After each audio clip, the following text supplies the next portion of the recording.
இறைவா, நீயே அனைத்தும். இறைவா, நீ நன்றாக இருக்க வேண்டும். ஈரேழு உலகத்தையும் காத்தருளக்கூடிய ஆதிபகவான் ஈசனார் பொற்கமலத்தை பணிந்து இந்த பதிவினை வெளியிடுகின்றோம். வணக்கம். இன்னைக்கு நாம ஒரு மிக முக்கியமான வழிகாட்டுதலை பத்தி கொஞ்சம் விரிவா பார்க்க போறோம். இது சித்தன் அருள் வலைப்பூவுல 1005வது பதிவா வந்திருக்கு. இந்த ஞான உரையை நம்ம கரளியவர் வேற யாரும் இல்ல, மிகுந்த மரியாதைக்குரிய போகர் சித்தர் பெருமான் அவர்கள்.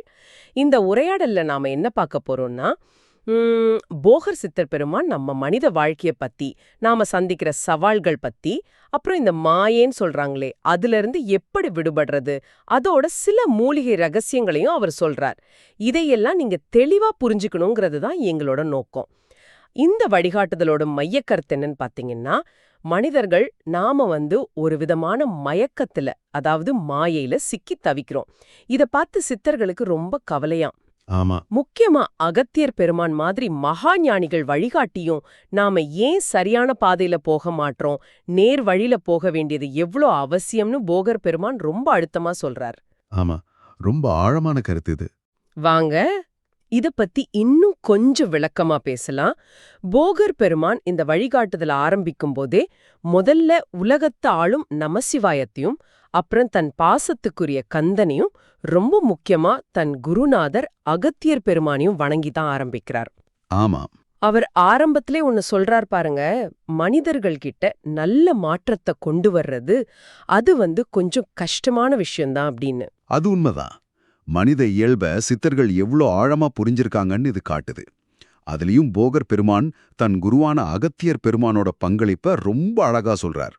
அகத்தியர் நல்லது கெட்டது எல்லாத்தையும் ஆராய்ஞ்சு பல யுகமா இந்த பூமியில வலம் வர்றாராம். அப்படியா? ஆமா.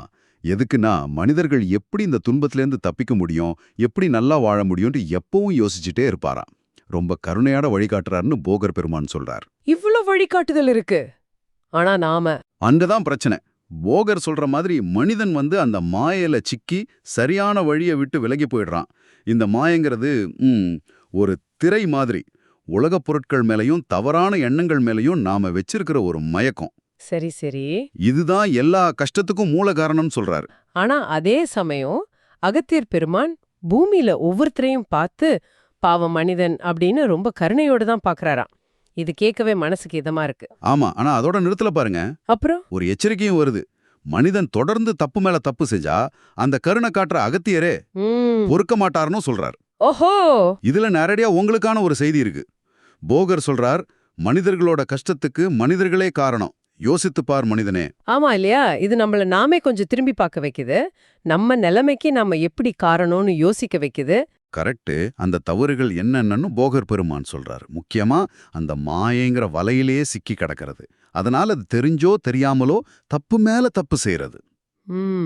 குறிப்பா ஒன்னு சொல்றார், ஒரு உயிரை கொன்று உண்ணுவது, இதெல்லாம் பாவ காரியங்கள்னு அழுத்தமா சொல்றார். அப்போ இதோட விளைவு ரொம்ப தெளிவா சொல்றார்.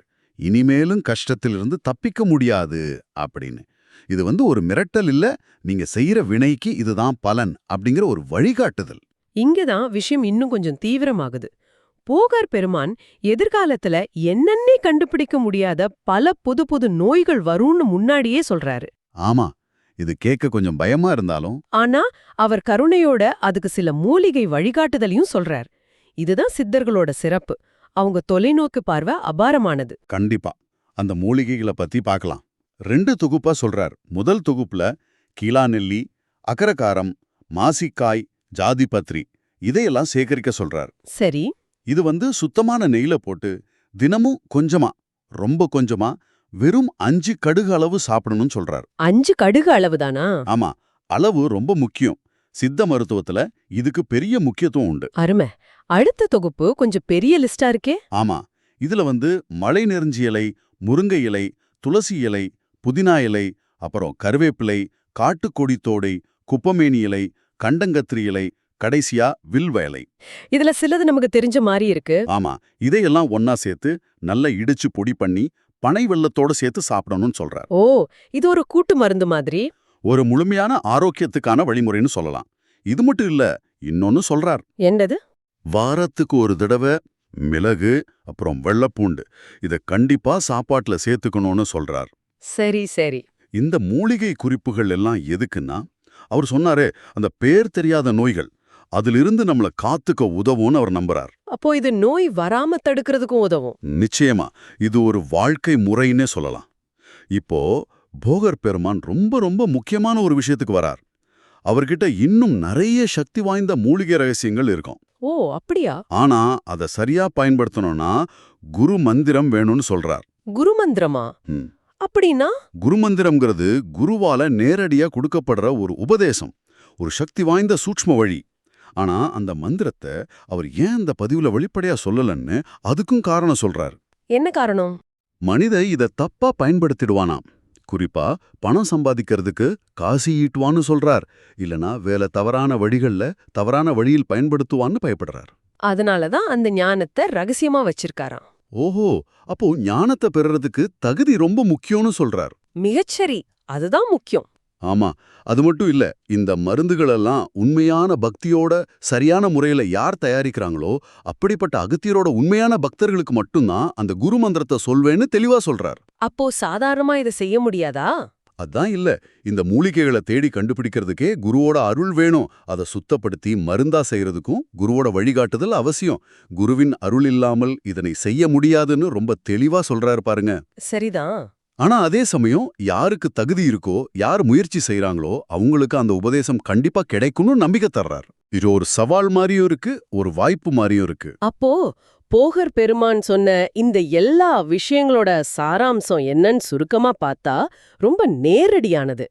நீங்க நேர் வழியில, அதாவது தர்மத்தோட வழியில நடந்தா அதுதான் உங்களுக்கு உண்மையான நிலைச்ச பலனை கொடுக்கும். ஆமா, மாயையிலையும் புலனின்பங்களையும் மூழ்கி தப்பான காரியங்களை செஞ்சுட்டே இருந்தா அவங்களுக்கு வரப்போற காலம் நிச்சயமா ரொம்ப கடினமா இருக்கும். கஷ்ட காலம்தான்னு திரும்பவும் எச்சரிக்கிறாரு. இது பயமுறுத்துறதுக்கு இல்ல. இல்ல, நம்ம மேல இருக்கிற அன்பால நம்மள திருத்தணுங்கிற அக்கறையால சொல்றது. ஆமா, அவர் மறுபடியும் இன்னும் சில மூலிகைகளை பத்தி சொல்றேன்னு சொல்லி நான் முடிக்கிறாரு. மிகுந்த மரியாதைக்குரிய போகர் சித்தர் பெருமான் அருளிய இந்த வழிகாட்டுதல் உண்மையிலேயே விலை மதிக்க முடியாததுங்க. இது வெறும் தகவல்கள் இல்ல, இது ஒரு வாழ்க்கைக்கான வழிகாட்டி. இது உங்களுக்கும் உங்களை சுத்தி இருக்கிறவங்களுக்கும் பயன்படணும், அதுதான் எங்க ஆசை. கண்டிப்பா. அதனால இந்த ஞான உரையோட முக்கியத்துவத்தை நீங்க புரிஞ்சுக்கிட்டு இத உங்களுக்கு தெரிஞ்சவங்களுக்கு, நண்பர்களுக்கு, குடும்ப உறுப்பினர்களுக்கு, முக்கியமா உங்க வாட்ஸ்அப் குழுக்கள்ல, ஃபேஸ்புக்ல, இன்ஸ்டாகிராம்ல, எக்ஸ் ட்விட்டர் மாதிரியான எல்லா சமூக ஊடக தளங்கள்லயும் தயங்காம ஷேர் பண்ணுங்க. நீங்க சொல்றது 100க்கு 100 உண்மை. இந்த மாதிரி ஞானத்தை ஷேர் பண்றதுங்கிறது சும்மா ஒரு மெசேஜை ஃபார்வர்ட் பண்றது இல்ல. இது ஒருத்தருக்கு சரியான பாதையை காட்ட உதவுற ஒரு பெரிய சேவை. ஆமா. இந்த மாதிரி நல்ல விஷயங்களை மத்தவங்களுக்கு வழிகாட்டுறதுனால உங்களுக்கு என்ன கிடைக்கும் தெரியுமா? முதல் தர உயர் புண்ணியம் கிடைக்கும்னு சொல்றாங்க. சித்தர்களோட நோக்கமே மனித குலத்துக்கு வழிகாட்டுறது தானே. ஆமா. அந்த பெரிய வேலையில நீங்களும் ஒரு சின்ன பங்கு எடுத்துக்க இது ஒரு நல்ல வாய்ப்பு. நீங்க ஷேர் பண்ற ஒண்ணு யாரோட வாழ்க்கையிலேயே ஒரு நல்ல மாற்றத்தை கொண்டு வரலாம், இல்லையா? நிச்சயமா. அப்போ இன்னைக்கு நாம மிகுந்த மரியாதைக்குரிய போகர் சித்தர் பெருமானோட வழிகாட்டுதல சித்தன் அருள் பதிவை வச்சு கொஞ்சம் விரிவாக பார்த்தோம்.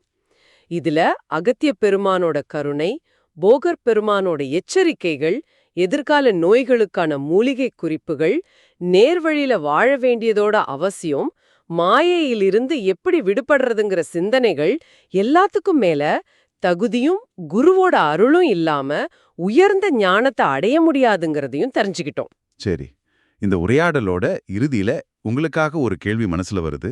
இந்த மூலிகைகளை பயன்படுத்துறதுக்கும் சரி, சித்தர்களோட உண்மையான அருளை முழுசா பெறுறதுக்கும் சரி, குருவோட திருவருள் கண்டிப்பா வேணும். இந்த போகர் பெருமான் ரொம்ப தெளிவா சொல்லிட்டார். ஆமா.